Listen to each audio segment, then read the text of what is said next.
par l'infiniment grand, l'infiniment petit, et par le firmament, ton manteau étoilé, et par frère soleil, je veux crier, mon Dieu, tu es grand, tu es beau, Dieu vivant, Dieu très haut, tu es le Dieu d'amour.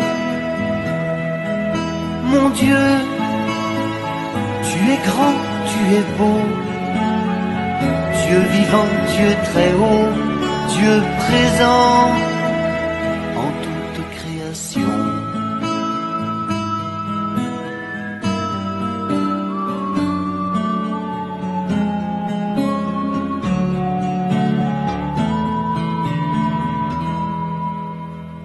Par tous les océans et par toutes les mers, par tous les continents et par l'eau des rivières, par le feu qui te dit comme un buisson ardent, et par l'aile du vent, je veux crier, mon Dieu, tu es grand, tu es beau, Dieu vivant, Dieu très haut, tu es le Dieu d'amour. Mon Dieu, tu es grand, tu es beau, Dieu vivant, Dieu très haut, Dieu présent en toute création.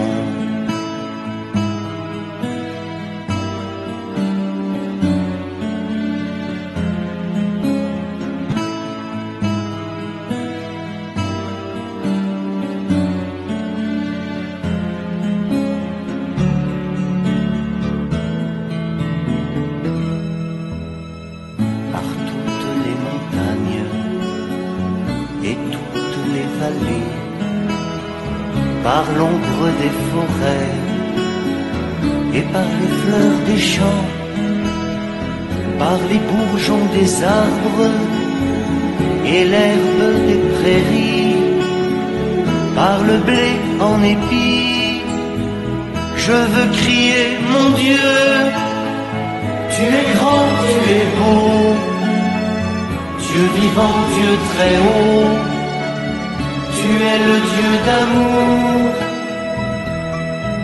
Mon Dieu, tu es grand, tu es beau, Dieu vivant, Dieu très haut, Dieu présent en toute création.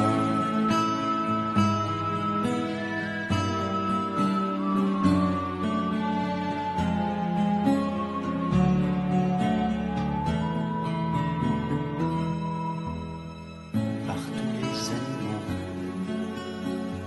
de la terre et de l'eau, par le chant des oiseaux, par le chant de la vie, par l'homme que tu fis, juste moins grand que toi, et par tous ces enfants, je veux crier, mon Dieu, tu es grand, tu es beau, Dieu vivant, Dieu très haut, tu es le Dieu d'amour.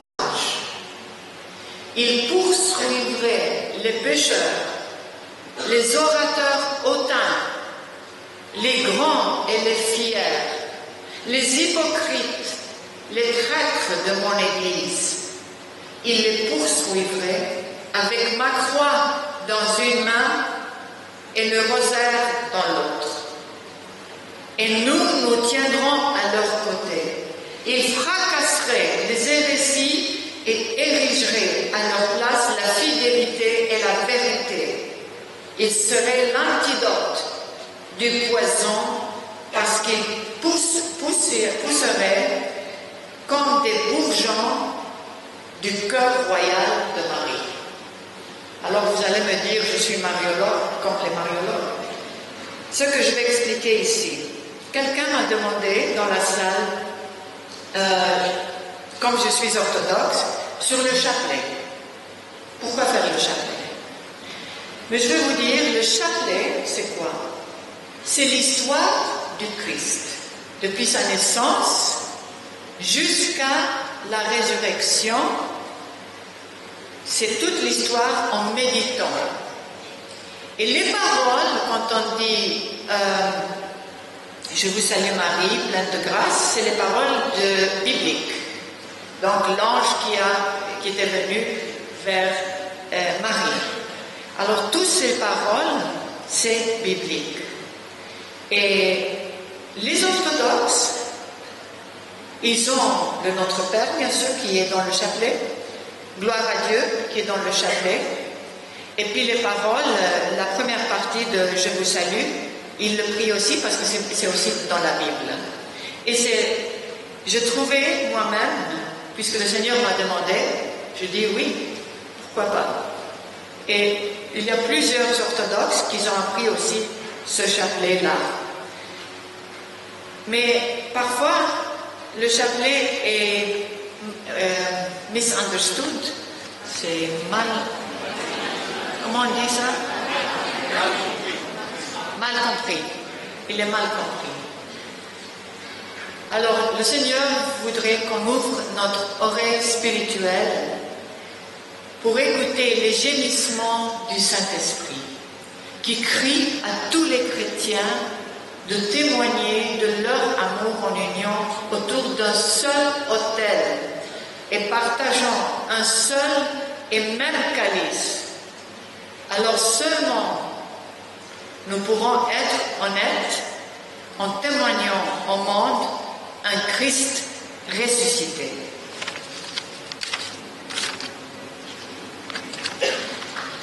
Je voudrais maintenant, on a ce livre de l'unité, vertu d'amour.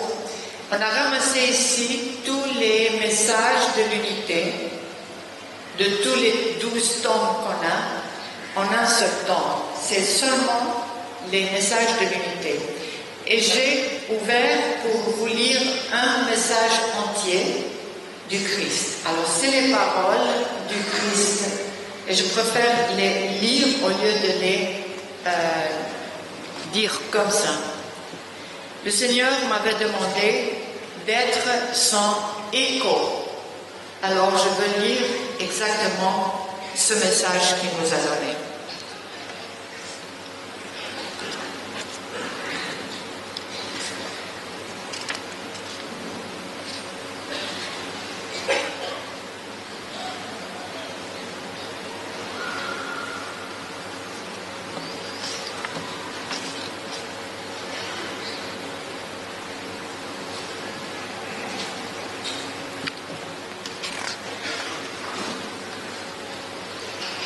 Je ne prends pas depuis le début parce que c'est très long, mais je quand même prends la chose principale.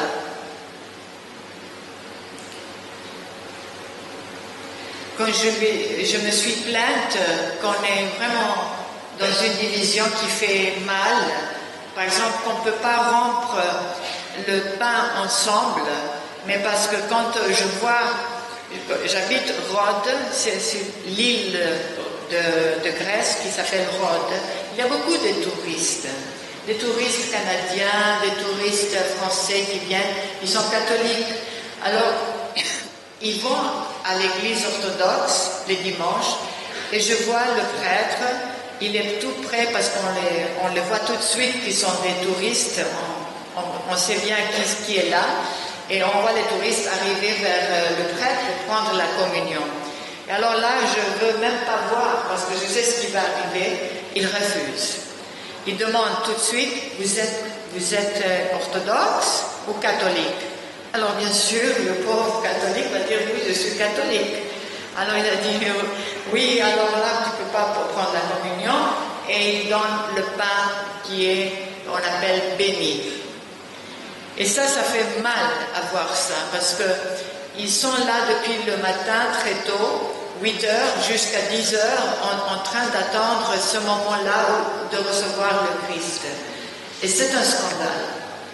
Alors, je demandais au Christ, mais pourquoi tout ça? Ça fait très mal. Et je suis sûre que le Christ souffre, parce qu'il le dit, il souffre quand il voit ça. Et alors il me dit ça pour prendre, c'est un mot d'espérance. Il dit, pourtant, le jour viendra où ils rompront le pain ensemble, sur un seul autel, et nul n'empêchera mes enfants de venir à moi. Nul ne leur demandera, es-tu orthodoxe? Cette forteresse qu'ils ont bâtie pour vous diviser est déjà condamnée par moi. Vous êtes tous frères en moi. C'est ce que tu dois leur enseigner de croire et les persuader de faire. Quant à ceux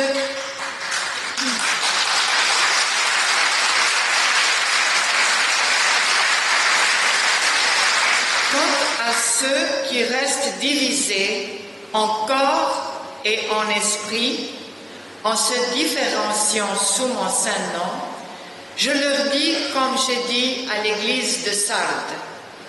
Apocalypse chapitre 3, versets 1 et 2. Tu as le renom d'être en vie aux yeux du monde, mais non aux yeux de ton Créateur. Ranime le peu qui te reste. Il est en train de mourir rapidement. Et là où est le cadavre, là les vautours se rassemblent. Unissez-vous, il exige, il commande. Rassemblez-vous, invoquez mon nom ensemble. Consacrez ensemble mon corps et mon sang. Ne persécutez pas le chemin. Humiliez-vous et pliez pour être capable de vous unir et de me glorifier. Vous parlez de l'esprit, mais vous n'agissez pas dans l'esprit. Vous parlez du chemin, mais vous rivalisez pour l'obstruer, comme vous me connaissez peu. Vous invoquez mon nom, cependant vous tuez mes enfants entre le sanctuaire et l'autel. Je vous dis solennellement, tout cela vous sera rappelé au jour du jugement. Pouvez-vous faire face à moi, me dire en vérité, je suis réconcilié avec mes frères? Pouvez-vous dire en vérité, je ne me suis pas différencié de mes frères sous ton saint nom, je les ai traités comme mes égaux? Lorsque vous présenterez votre cas devant moi, alors je vous dirai à la face, allez-vous-en. Vous n'avez pas traité vos frères comme vos égaux. Vous avez journellement massacré mon corps. Où est votre triomphe? Alors que je bâtissais, vous démolissiez. Alors que je rassemblais, vous dispersiez. Alors que j'unissais, vous divisiez. Cependant, même aujourd'hui, si vous venez à moi tel que vous êtes, je peux vous guérir. Je peux vous transfigurer et vous me glorifierez. Malheur à celles qui porteront un enfant ou qui auront un bébé au sein lorsque mon jour viendra. Ça c'est Luc 21, 23. Écrit, et il explique ce passage. Malheur à ceux que je trouverai avec le péché levé en eux comme on porte un enfant, ou avec des adeptes formés par eux et du même genre qu'eux. Mais il a été dit que de vos propres rangs surgiront des hommes se présentant avec un simulacre de vérité sur les lèvres pour inciter les disciples à les suivre. Je crie et j'essaie de percer votre surdité pour vous sauver. Et si je vous réprimande, c'est à cause de l'immensité de l'amour que j'ai pour vous.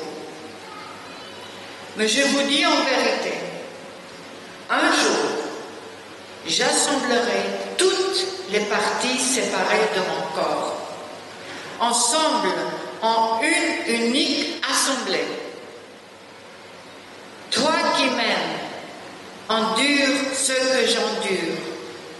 Toutefois, console-moi et aie foi en moi. Tu accompliras de grandes œuvres en mon nom. Sois tolérant comme je suis tolérant. J'avais eu faim, soif.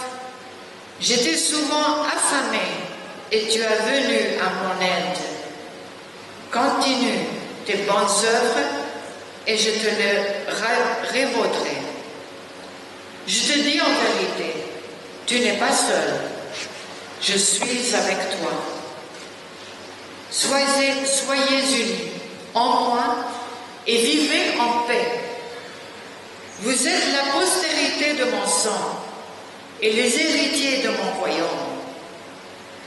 Dis-leur que le cœur du Seigneur est amour et que le cœur de la loi est basé sur l'amour.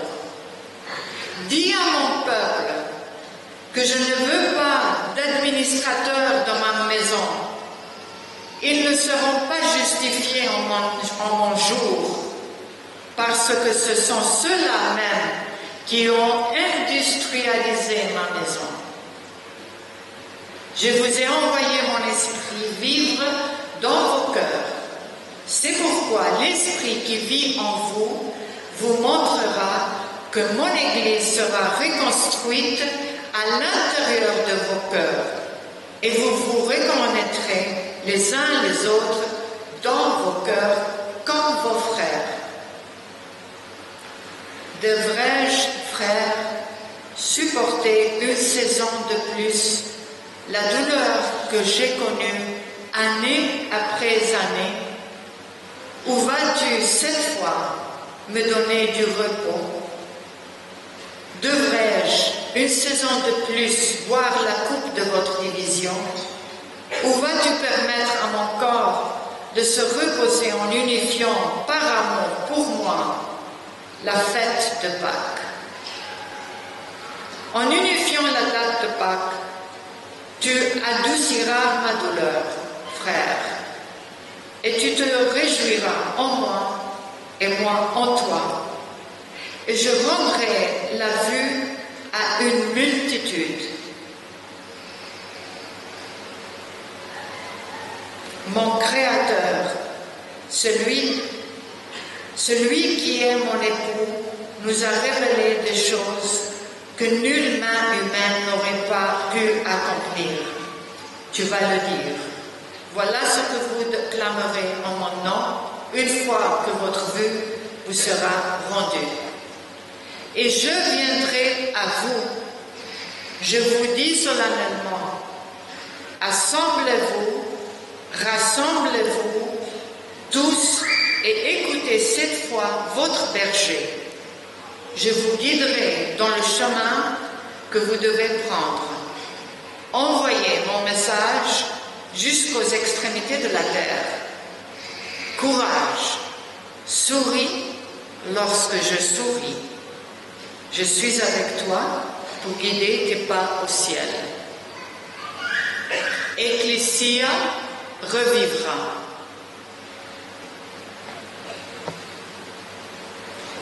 Ce mot, ecclésia, ça veut dire l'église.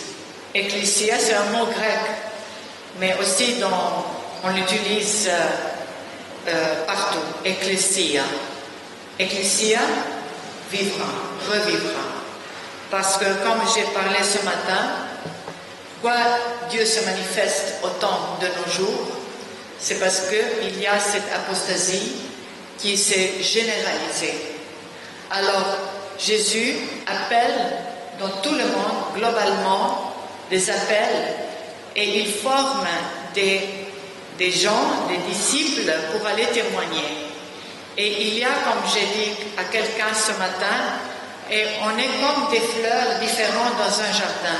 On n'est pas tous pareils, mais on a une chose pareille, c'est que on est amoureux de Jésus-Christ.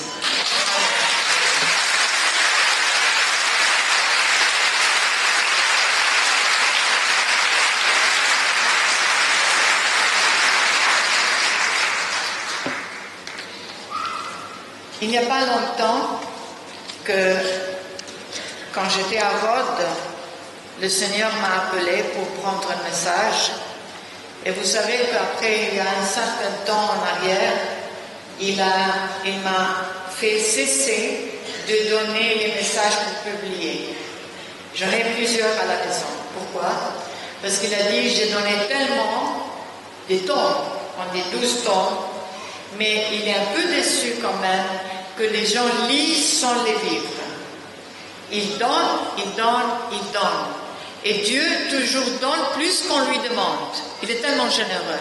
Mais les gens font quelques pas en avant, et puis ils arrêtent et font encore des pas en arrière. Ils n'avancent pas vite. Alors le Seigneur a dit, pourquoi donner plus quand ils ne vivent pas ce que j'ai déjà donné? Il va les donner plus tard, je ne sais pas quand. Mais tout de même, quand j'ai pris ce message, il a donné une prière pour diffuser. Et c'est la dernière qui est sortie. Je vais vous la lire en français. Je l'ai ici en anglais tout aussi. Je vais lire aussi en anglais. Comme ça, il n'y a pas de traduction. Parce que c'est un peu difficile et j'aimerais dire les choses exactes, les paroles exactes. En anglais d'abord.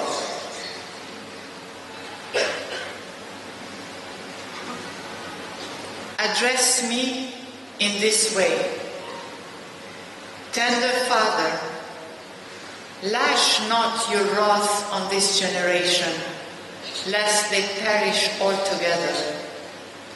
Lash not on your flock distress and anguish, for the waters will run dry, and nature will wither.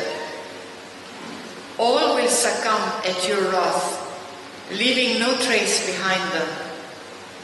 The heat of your breath will put aflame the earth, turning it into a waste. From the horizon, a star will be seen. The night will be ravaged, and ashes will fall as snow in winter, covering your people like ghosts. Take mercy on us, God, and do not assess us harshly. Remember the hearts that rejoice in you, and you in them. Remember your faithful, and let not your hand fall on us with force, but rather, in your mercy, lift us and place your precepts in every heart. Amen.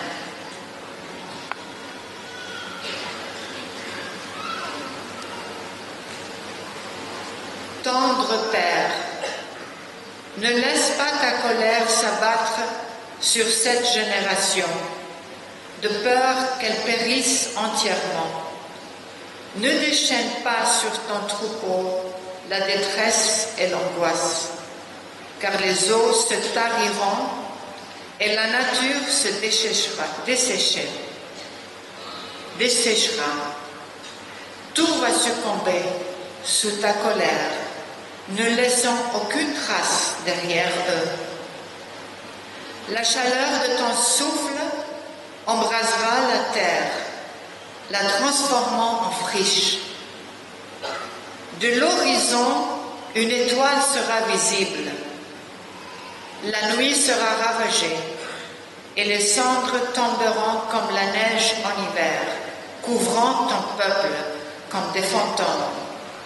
Prends pitié de nous, Dieu, et ne nous évalue pas âprement. Souviens-toi des cœurs qui se réjouissent en toi et toi en eux. Souviens-toi de tes fidèles et ne laisse pas ta main s'abattre sur nous avec force. Mais, dans ta miséricorde, élève-nous plutôt et place tes préceptes en chaque cœur. Amen.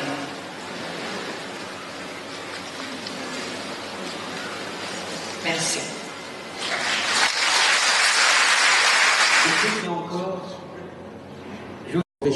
For Jesus. Je ne sais pas si vous êtes comme moi, mais je trouve que c'est merveilleux, tout simplement merveilleux que nous soyons ici aujourd'hui.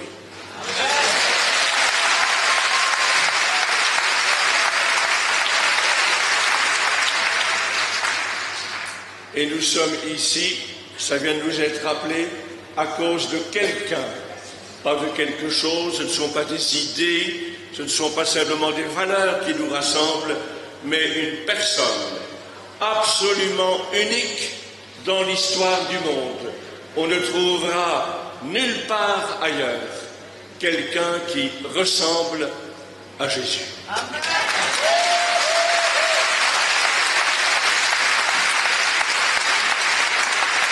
C'est le seul homme dans l'histoire du monde qui a parlé et agi en se mettant, si je puis dire, au rang de Dieu, parlant comme Dieu seul peut parler. Qui me voit, voit le Père. C'est unique dans l'histoire du monde. Et demandant pour lui ce que Dieu seul peut demander, qu'on le préfère, lui, à son Père, à sa mère, à son conjoint, à ses enfants et à sa propre vie.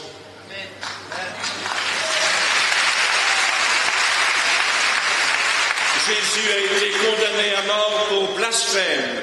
Toi qui n'es qu'un homme, tu te fais Dieu. Tu appelles Dieu ton propre Père et ainsi tu te fais l'égal de Dieu. C'est unique dans l'histoire du monde. Et autre trait unique, Jésus est la seule figure divine dans l'histoire religieuse de l'humanité dont on affirme qu'il a été humilié jusqu'à l'extrême, abandonné des hommes, c'était prévisible, abandonné même, apparemment, de son Père. Jésus est mort en criant « Mon Dieu, pourquoi m'as-tu abandonné ?» Il a ainsi rejoint ce que aucun autre ne pouvait faire. Il a rejoint toute l'humanité dans sa pauvreté, dans sa misère, dans sa souffrance, dans sa dérédiction, dans sa mort et jusque dans son éloignement de Dieu. Pourquoi m'as-tu abandonné? Et il est le seul homme, un troisième trait unique dans l'histoire du monde, le seul homme dont au prix de leur vie, des témoins disent Dieu lui a fait traverser la mort. Vous l'avez, nous l'avons déshonoré, Dieu l'a honoré. Nous l'avons discrédité, mais Dieu l'a accrédité en le ressuscitant d'entre les morts. Nous l'avons humilié et Dieu lui l'a glorifié.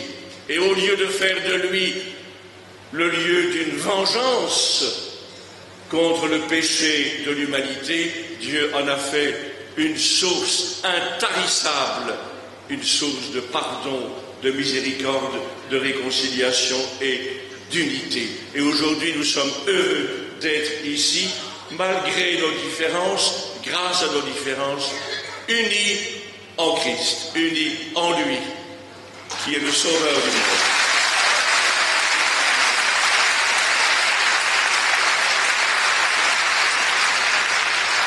Tout à l'heure, quand je suis entré, il y a des gens qui m'ont remercié d'avoir organisé ce rassemblement. Je n'ai rien organisé. Il y a des gens qui m'ont remercié d'avoir autorisé ce rassemblement. Je n'avais aucune autorisation à donner. Des chrétiens, nous sommes dans un pays démocratique, des chrétiens peuvent librement se rassembler en un lieu public. Ils n'ont pas besoin d'autorisation.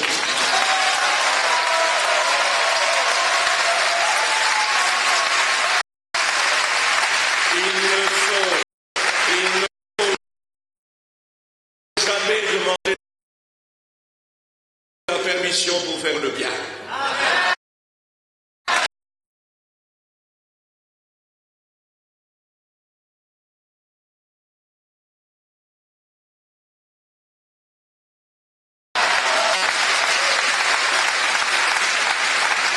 simplement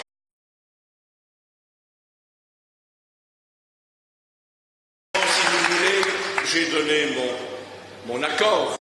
Mais pouvais-je faire autrement pour que ce rassemblement ait lieu et que la joie me soit donnée d'y participer. J'ai reçu beaucoup de courriels me disant « Surtout n'allez pas là-bas. N'allez pas donner du crédit à des intervenants un peu sulfureux. » Alors, je vous le dis clairement, moi je ne suis pas venu ici ce matin pour canoniser qui que ce soit, pour accorder un label, une étiquette à qui que ce soit. Je ne suis pas venu pour observer, pour épier, pour faire un rapport.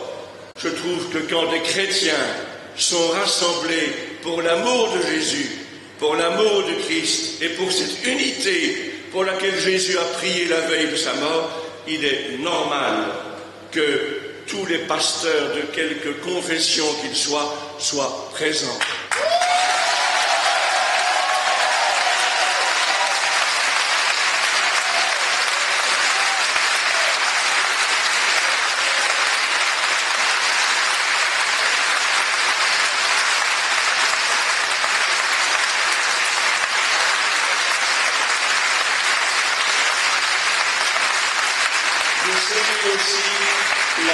La diversiteit de notre rassemblement. Ik vind het wondermooi dat wij hierheen samengekomen zijn. Van buiten België, maar ook van alle landgedeelten van dit land, van België. Walen, Brusselaars en Vlamingen. Over de taalgrenzen heen. Over de taalgrenzen heen.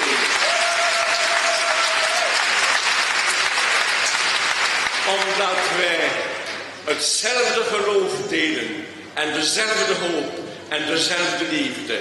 Omdat wij één zijn in Christus over alle verschillen heen. Amen. Ob wir Niederländisch sprechen oder Deutsch oder Französisch und andere Sprachen. Wir sind eins in Christus, in Glauben, in der Hoffnung und in der Liebe. Merci Seigneur de nous avoir rassemblés et que l'Esprit Saint ouvre nos cœurs pour accueillir ce que Dieu veut nous donner à travers ce rassemblement. Amen. Alléluia.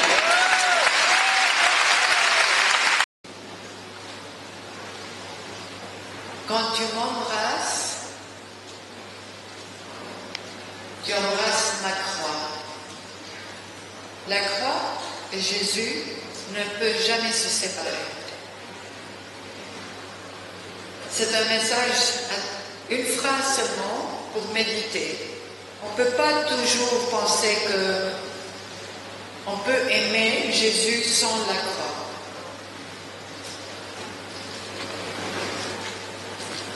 Maintenant, on va parler de l'unité. L'unité que Jésus demande n'est pas seulement un appel aux chrétiens pour la réconciliation, mais c'est un appel pour toute la création. Cet appel a été entendu par les bouddhistes au Japon, par les bouddhistes au Bangladesh, par les musulmans et par les hindous. Vous allez me demander comment est-ce que je sais ça. C'est parce qu'on m'a invité à parler, à témoigner du message. J'ai été invitée la première fois au Japon, à Hiroshima, le jour où la bombe atomique était tombée. C'était en août. Et c'était des moines bouddhistes qui m'ont invité. et je ne savais pas comment ils savaient le message. Alors, les bouddhistes japonais de ce monastère, c'était qu'ils avaient aussi une femme, c'est mariée. Et leurs femmes ont découvert le livre des messages, La vraie vie en Dieu, et ils étaient tellement emballés avec les messages qu'ils ont témoigné à leur mari, qu'ils étaient aussi des moines, et alors ils ont décidé de m'inviter pour donner un message chrétien.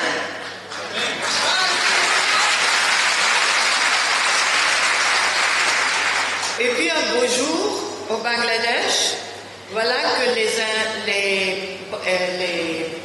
bouddhistes de Bangladesh aussi m'ont invité et ils ont dit qu'on veut que tu parles de l'unité, de la paix, de la réconciliation, puisqu'on a entendu que tu voyages dans tout le monde et tu propages la paix et un appel de l'unité. Et on veut le connaître aussi.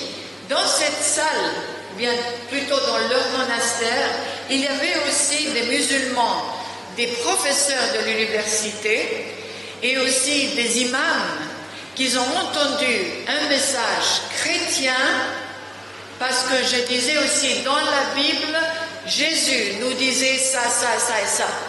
Alors ils écoutaient des paroles de sagesse du Christ et ils ont tous aimé.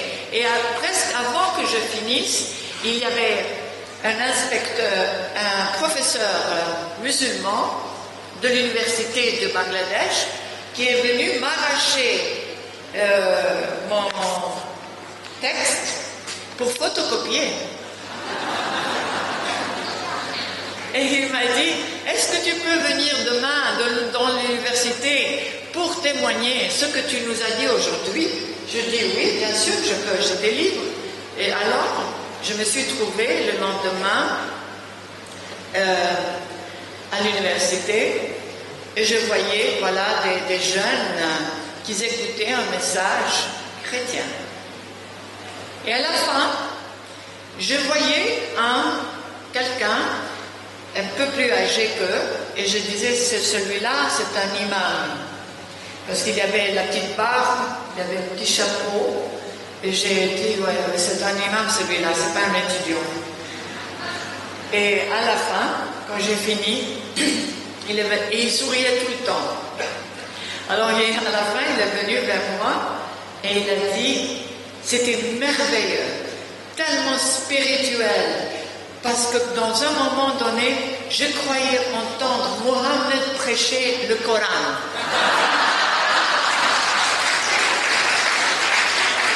Alors, vous savez, c'est l'Esprit Saint qui fait tout ça, cette transformation, et il donne les paroles qu'il faut aux gens, et ils les comprennent à leur manière. Alors il ne faut jamais s'arrêter parce que le Christ, dans ce message de l'unité, il appelle tout le monde, toute sa création. Il ne fait pas de différence. Ce n'est pas seulement les chrétiens, mais tous comptent pour lui. Alors la recherche de l'unité doit dominer toute la vie de l'Église. Et l'unité doit être accomplie. C'est notre obligation envers Dieu. Les bergers, s'ils sont sincères, doivent se demander chaque jour s'ils font ou non la volonté de Dieu. Nous savons tous que Dieu déteste la division, parce que c'est le contraire, c'est le diviseur Satan. Aussi, puisque cela est connu de nous tous, la responsabilité des bergers est alors de faire tout ce qu'ils peuvent pour faire avancer l'unité sans confusion ni préjugés et commencer à obéir et à comprendre et pas seulement lire les paroles du Christ au Père lorsqu'il a dit « Père Saint, garde-les dans ton nom que tu m'as donné, afin qu'ils soient un comme nous sommes un. » À Jean 17, et puis verset 11. si nous prenons vraiment au sérieux ces paroles du Christ comme un commandement pour nous, de quelle autorité et de quel cœur celui qui prétend aimer le Christ peut-il ignorer ces paroles? Ces paroles de supplication et ne pas les mettre en pratique. Brisons immédiatement les barrières du diviseur qui nous a divisés.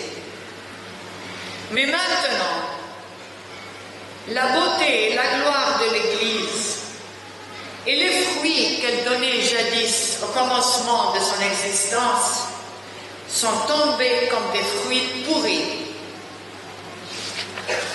Si cela est faux, alors où est cette Église apostolique dans son zèle à témoigner du Christ, à se lever sur l'autel des martyrs, à s'humilier dans l'arène de la honte et de la souffrance plutôt que de régner le Christ? Où est cette ferveur de foi des disciples, brûlant du désir d'évangélisation globale? Il est nécessaire de suivre les commandements de Dieu. Et comme le Christ répondit à une femme, heureux plutôt ceux qui écoutent la parole de Dieu et l'observent. Il est écrit, Dieu ne fait pas de favoritisme. Jésus-Christ a sauvé tous les peuples de la terre. Aussi le salut est accordé à quiconque s'il vit dans la lumière de Dieu. Lorsque les bergers prient le Notre Père en disant « Pardonne-nous nos offenses comme nous pardonnons à ceux qui nous ont offensés », même là, chacun doit se demander, avons-nous réellement pardonné à nos frères? Si c'est le cas, alors comment se fait-il que l'Église ne puisse toujours pas partager la Sainte Communion et célébrer la messe autour d'un seul autel? L'Écriture, qui ne ment jamais, nous dit « Celui qui sait ce qu'est le bien, mais ne le fait pas, commet un péché. » Alors chacun sait que la division est contre la volonté de Dieu et que c'est un scandale. Cependant, à ce jour, nous continuons à rester divisés. C'est par la conversion de notre cœur que nous serons capables de comprendre la volonté de Dieu. La volonté de Dieu est qu'il veut que nous soyons unis et que nous le prouvions autour d'un même autel. Ce n'est pas seulement parler de l'unité, faire des dialogues de l'unité, mais mettre en action l'unité. Il en a assez, Jésus. Il dit, I am weary of their dialogues. Je suis fatigué d'entendre ces dialogues qui mènent pas un pas en avant depuis des années. Depuis des années. C'est bien de faire des dialogues, mais le dialogue doit finir avec un pas en avant.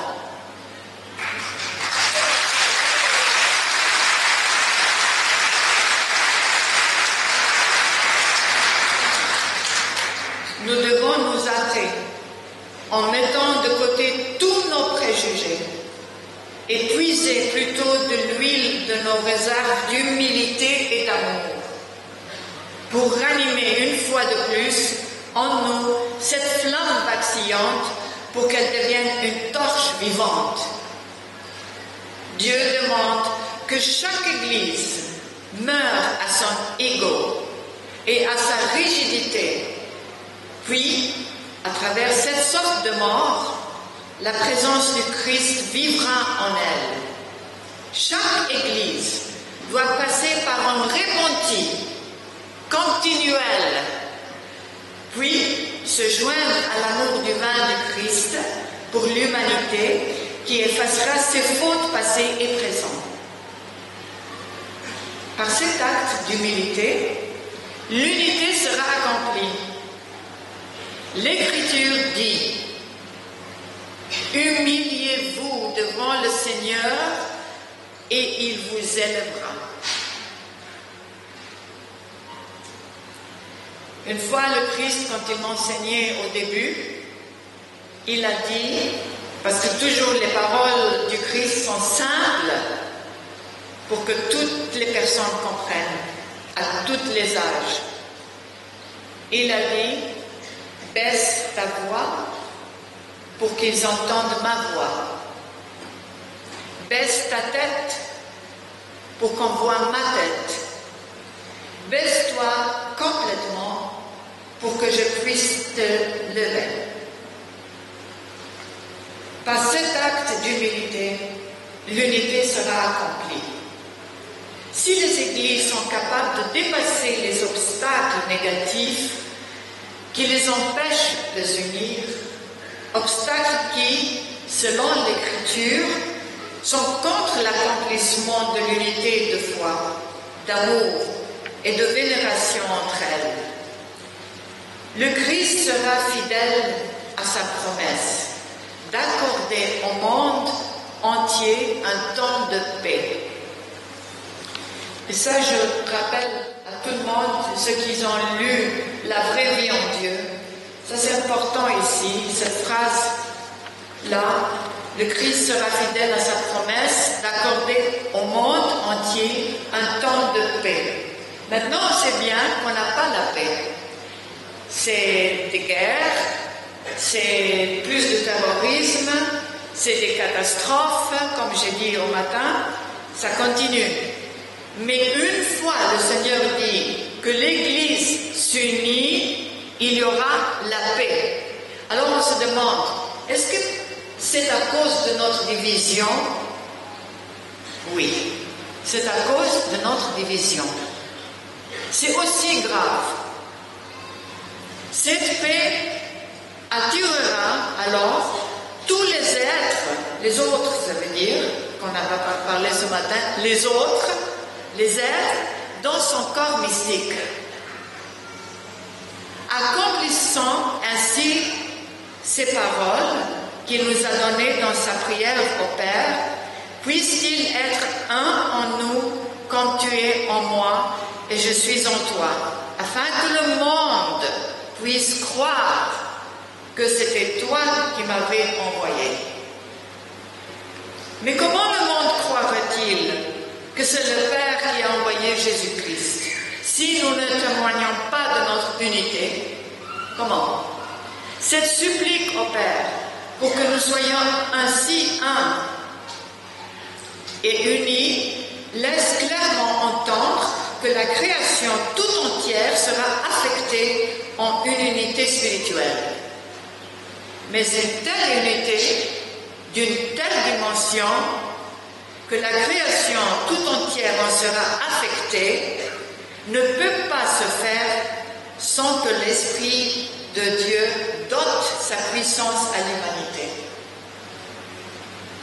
Le Saint-Esprit doit alors lever de nouveaux apôtres pour qu'ils aillent christianiser un monde qui n'est pas christianisé, attirant le monde entier à la fois au Christ.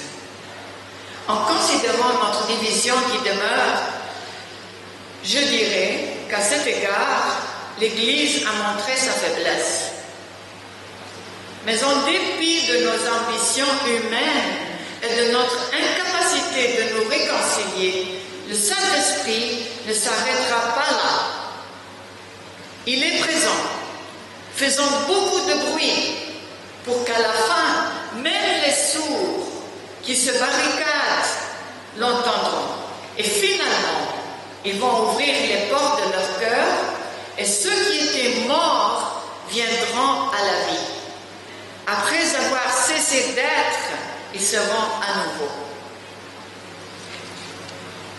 Le Saint-Esprit de grâce, en dépit de notre faiblesse et de notre méchanceté, se déverse continuellement sur toute l'humanité. Les vents des apôtres, et qui les appelle les apôtres des fins des temps. C'est pour ceci que le Seigneur, dans la vraie vie en Dieu, il nous a donné amplement des enseignements sur l'Esprit Saint. Qui est l'Esprit Saint? Qu'est-ce que c'est l'Esprit? Qu'est-ce qu'il donne comme don? Le travail de l'Esprit, l'action de l'Esprit. Pourquoi il nous a donné tellement? Je peux dire la plupart des messages, c'est un enseignement sur l'Esprit Saint. C'est parce que Jésus nous a dit que on le connaît un petit peu. Jésus-Christ, on connaît l'histoire. Le Père, parce que c'est dans l'Ancien Testament. Mais l'Esprit Saint, pour beaucoup de gens, c'est un énigme. Il y a même des catholiques qui sont venus vers moi, ils me demandent l'Esprit Saint, est-ce que c'est un it, ça veut dire quelque chose, et pas un être divin? Alors, c'est l'ignorance. Et c'est pour ça que le Seigneur, sachant tout ça, il nous donne beaucoup de leçons sur l'Esprit Saint. Et quand Jésus nous enseigne, ça je peux dire, parce qu'il y a beaucoup de gens ici qui ont lu la vraie vie en Dieu, il enseigne, mais ce n'est pas comme un prof à l'université avec un tableau qui nous donne des leçons. Ce n'est pas comme ça qu'il nous donne des leçons. Il prenait toujours une chose dans le jour. Par exemple, je voulais prendre des verres pour boire sur la table. Et je lui parlais tout le temps. Je lui parlais et je lui dis maintenant, voilà, tous ces verres-là, je dois les mettre posés sur la table. Qu'est-ce qui manque encore? Alors il me dit l'amour. L'amour manque. Alors toujours il y a quelque chose. Mais ce n'est pas seulement quand il m'appelle pour écrire les messages. Il y a, comme on avait dit aussi, un peu d'humour. Et ça, c'est un amour c'est un bon humour. Ce n'est pas un humour, par exemple, qui n'est pas bien. Une fois, je savais qu'il allait m'appeler parce que quand il m'appelle, il prend ma main et je sens comme une électricité quand je dois écrire. Et puis, quand je prends le message, ça peut durer 8 heures. Alors, 8 heures, c'est beaucoup. Et quelquefois, c'est 10 minutes. Alors, je ne sais pas. Et alors, je savais qu'il allait m'appeler l'après-midi. Et j'ai dit à moi-même, bon, il faut que j'aille vite manger quelque chose avant qu'il m'appelle. Faire un sandwich. Et là où j'ouvrais l'armoire pour prendre le pain, je disais à moi-même, I'm starving. Et ça veut dire, je crève de faim. Alors, j'ai entendu de ce côté, for my word, pour ma parole.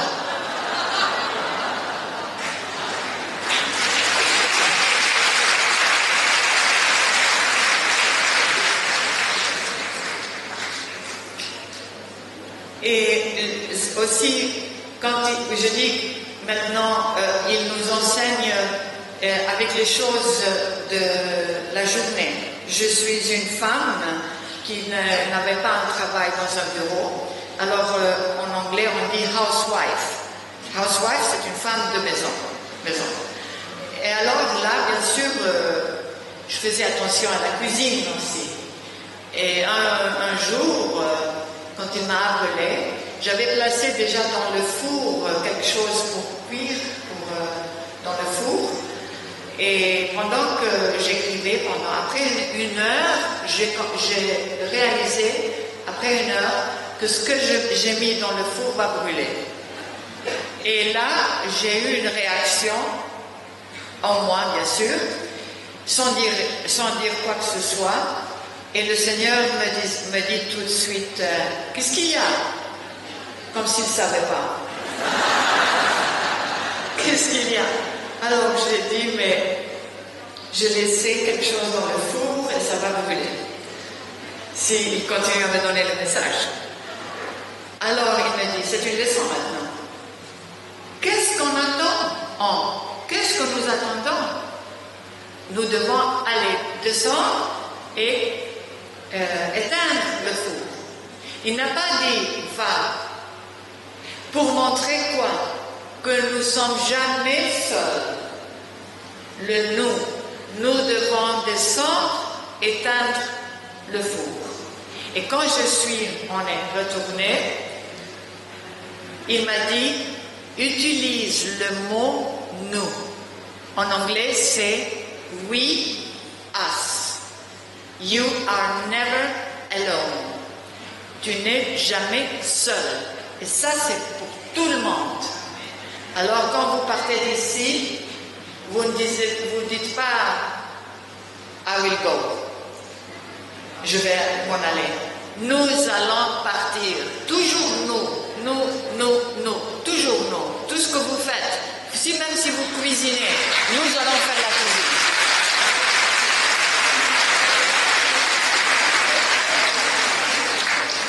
Ça, c'est des leçons. C'est une petite méditation et on ne va jamais oublier le Seigneur.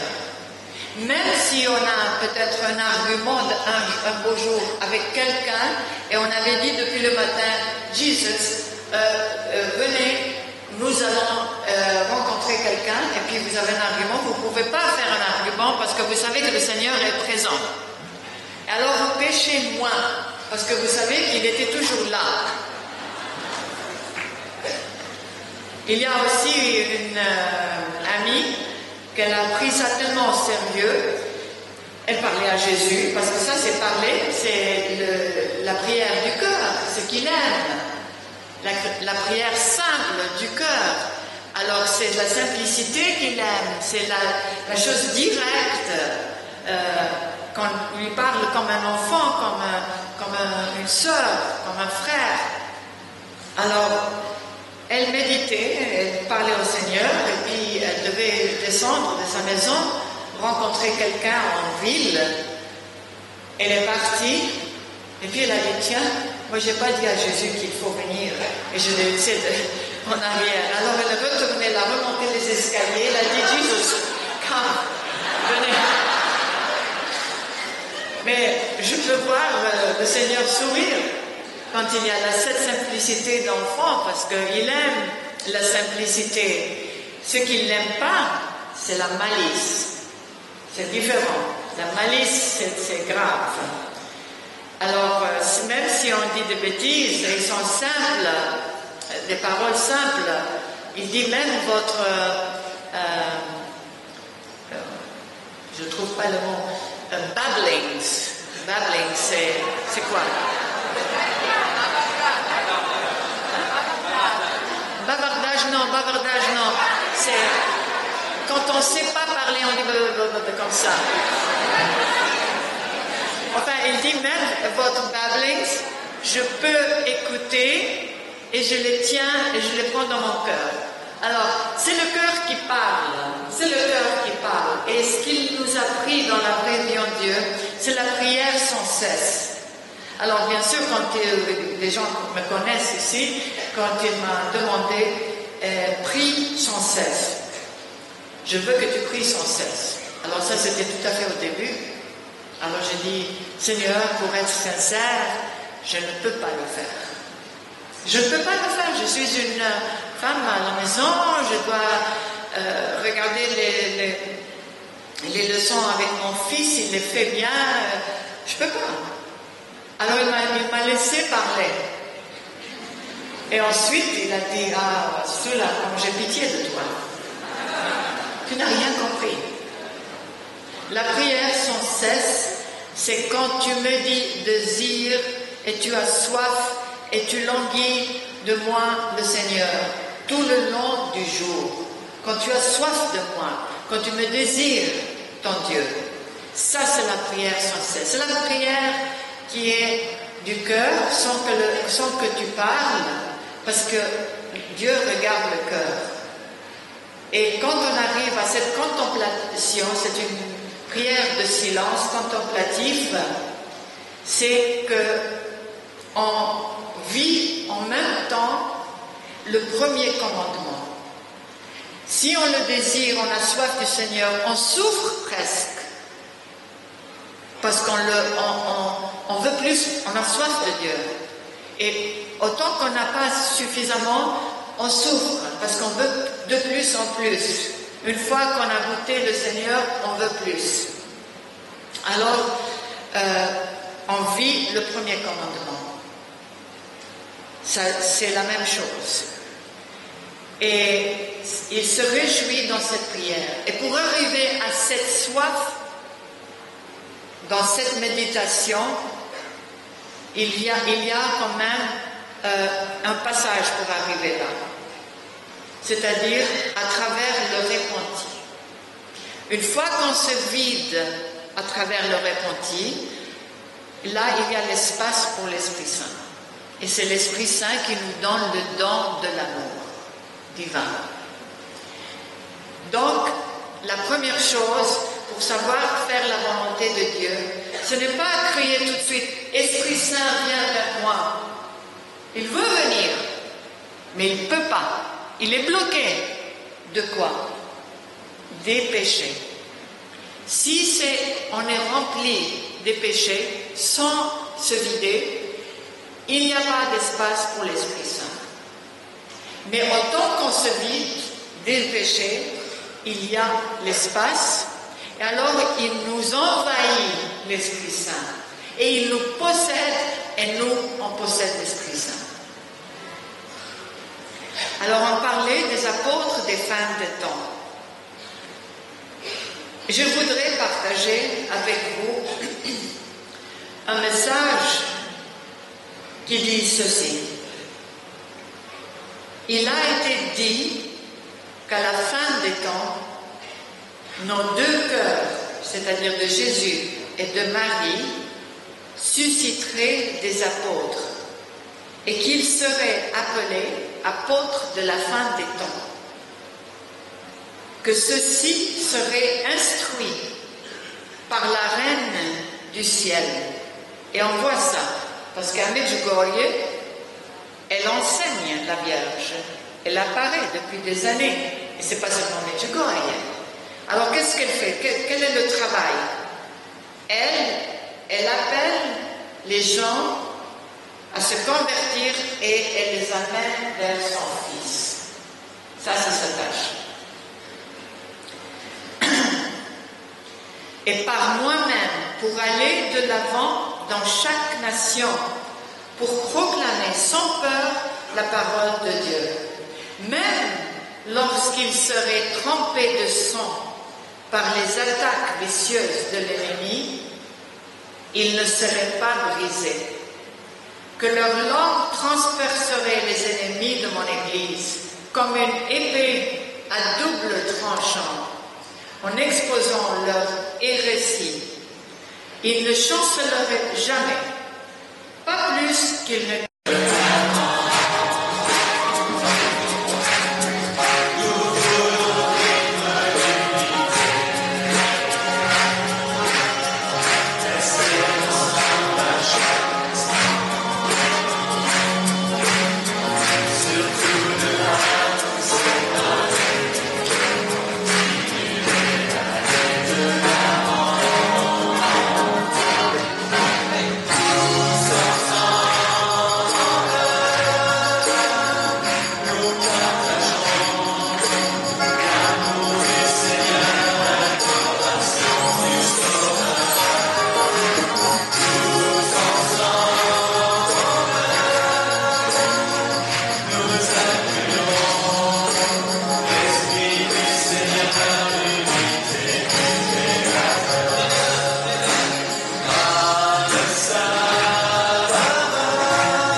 célébration par le geste qui nous rappelle que nous sommes tous portés par la croix glorieuse de Jésus et habités par les trois personnes divines qui demeurent en nous comme en un temple, celui que Dieu préfère.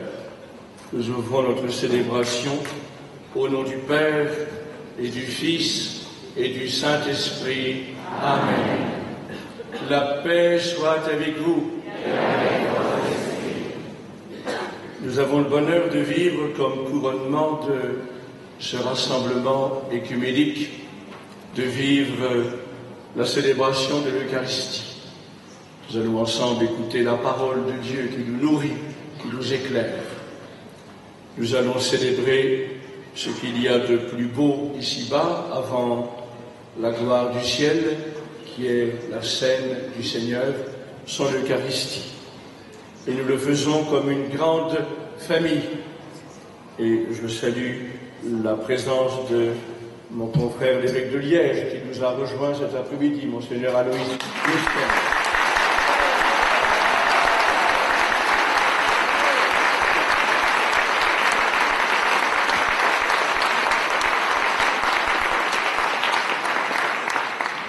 Ce qui fait qu'il y a quand même 3 évêques avec vous.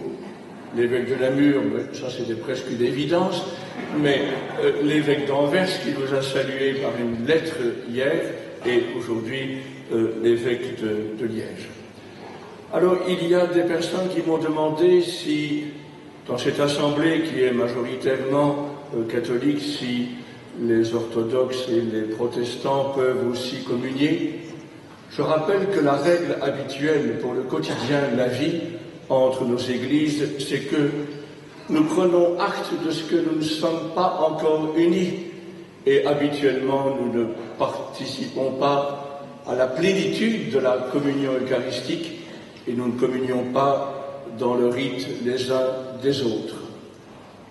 Mais dans une assemblée comme celle-ci où nous vivons un écuménisme de très haut niveau, c'est-à-dire pas seulement de l'intelligence, aussi bien sûr, mais également du cœur, et où nous avons affaire à des frères non catholiques qui sont, si vous me permettez de parler un peu simplement, qui sont parfois plus catholiques que pas mal de catholiques.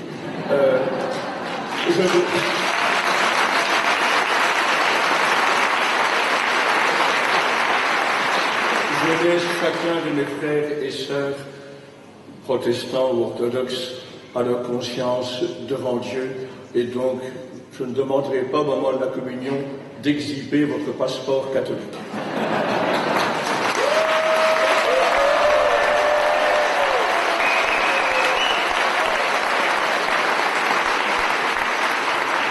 Ceci c'est du gâteau, mais demain nous prendrons le pain quotidien.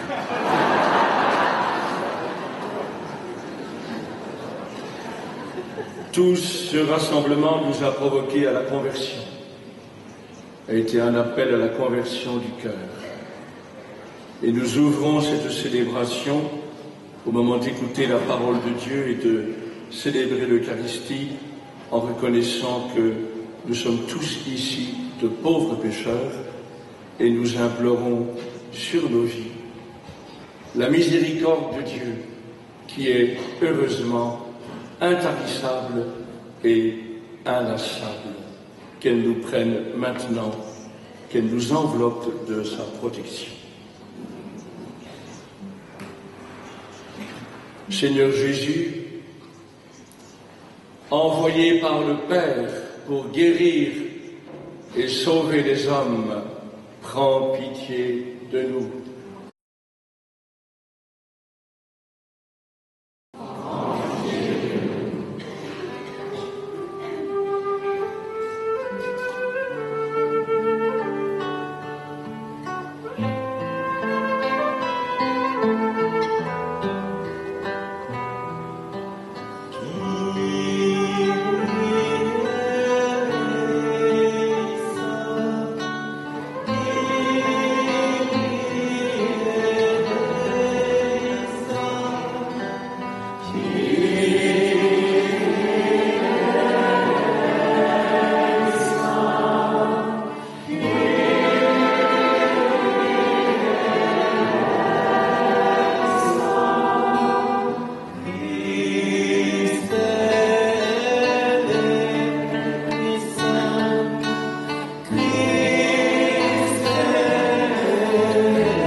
mogen de almachtige God zich over ons ontfermen, onze zonden vergeven en ons geleiden tot het eeuwig leven. Amen. Prions le Seigneur.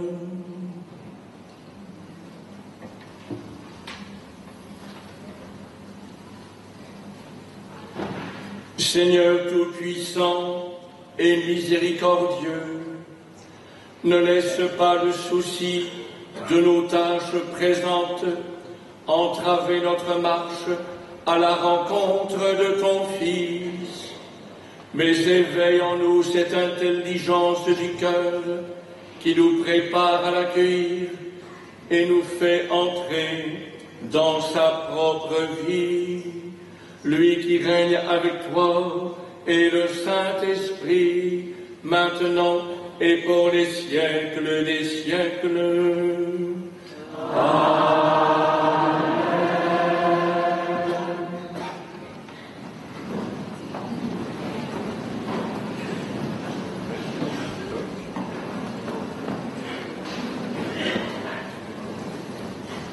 De ton Église au long de son chemin sur la terre. Veille sur ton serviteur, notre pape Benoît XVI, notre évêque André Lucien et son auxiliaire Pierre, l'ensemble des évêques, les prêtres, les diacres, tous les responsables de communauté et ton peuple de racheté. Écoute les prières de ta famille assemblée devant toi et ramène à toi, Père très aimant, tous tes enfants dispersés.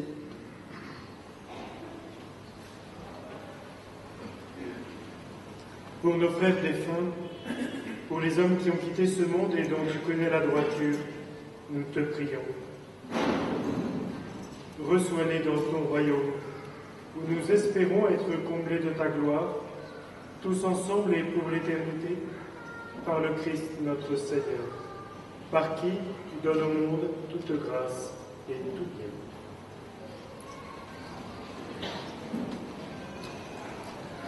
Par lui, avec lui et en lui, à toi, Dieu le Père Tout-Puissant, dans l'unité du Saint-Esprit, tout honneur et toute gloire, pour les siècles des siècles.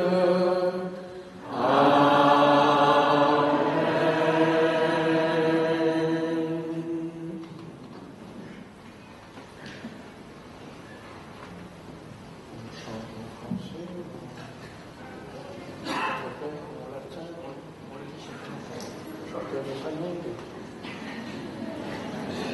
Kent iedereen hier Onze Vader in het Latijn?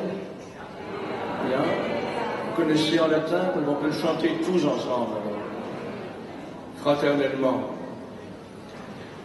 Unis dans le même Esprit Saint qui est en nous, un esprit de prière et d'adoration, et réunis autour du même Seigneur Jésus, qui est ici présent en personne parmi nous, lui qui va venir et qui déjà nous rejoint ici dans l'Eucharistie.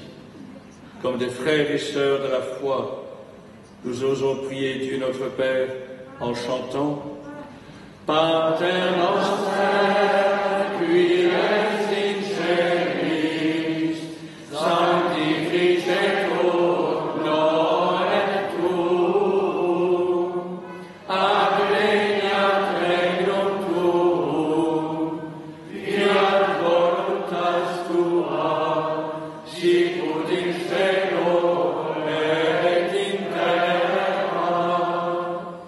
Panem nostrum quotidianum da nobis hodie, et dimitte nobis debita nostra, sicut et nos dimittimus debitoribus nostris, et ne nos inducas in tentationem, sed libera nos a malo. Verlos ons, Heer, van alle kwaad, geef vrede in onze dagen, dat wij gesteund door uw barmhartigheid vrij mogen zijn van zonde en beveiligd tegen alle onrust, hoopvol wachtend op de komst van Jezus, Messias, uw Zoon. Want van u is het koninkrijk en de kracht en de heerlijkheid in eeuwigheid. Amen. Heer Jezus Christus, gij hebt aan uw apostelen gezegd, vrede laat ik u, mijn vrede geef ik u. Let niet op onze zonden, maar op het geloof van uw kerk. Vervul uw belofte, geef vrede in uw naam en maak ons één. Gij die leeft in eeuwigheid. Amen. De vrede des Heeren zij altijd met u. Sœurs et frères, dans la charité du Christ, donnez-vous la paix.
Des noces de l'agneau, car voici l'agneau de Dieu qui porte et qui enlève les péchés du monde. Seigneur, je ne suis pas digne de te recevoir, mais dis seulement une parole et je serai guéri. Que le corps du Christ me garde pour la vie éternelle.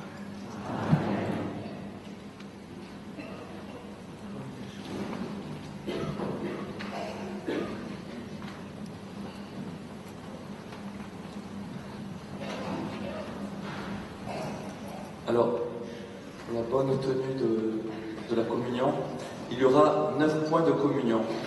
Donc devant le podium et devant, il y aura 5 points de communion. Devant le podium, il y aura 3 points de communion et un sur les côtés, à droite et à gauche.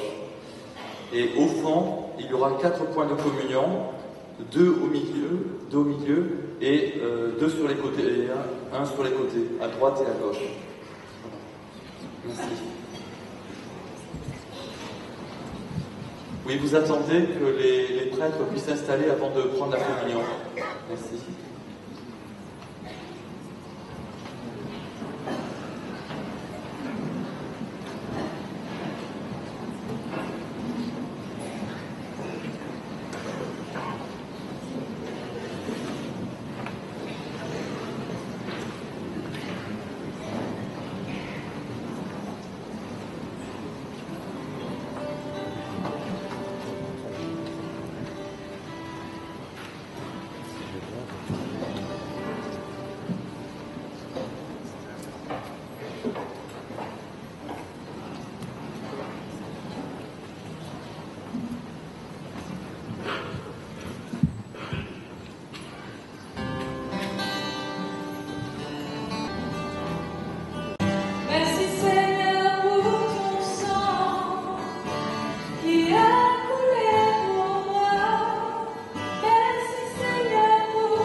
vaste que les océans.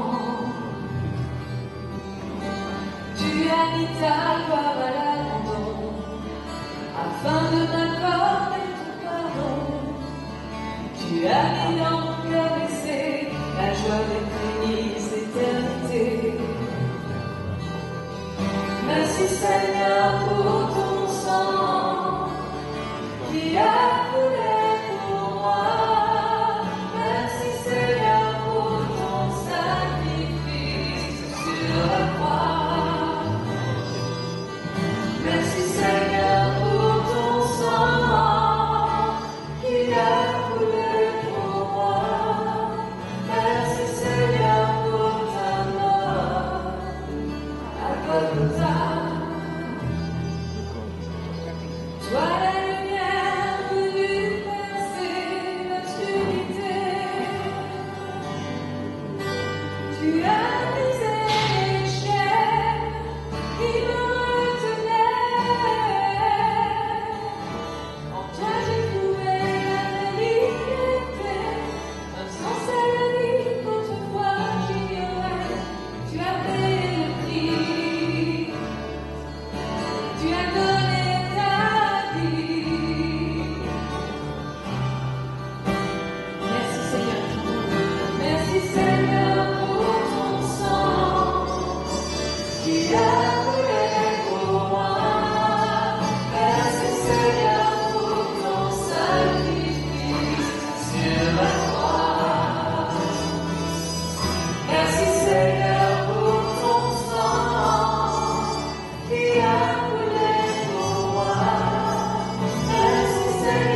Yeah.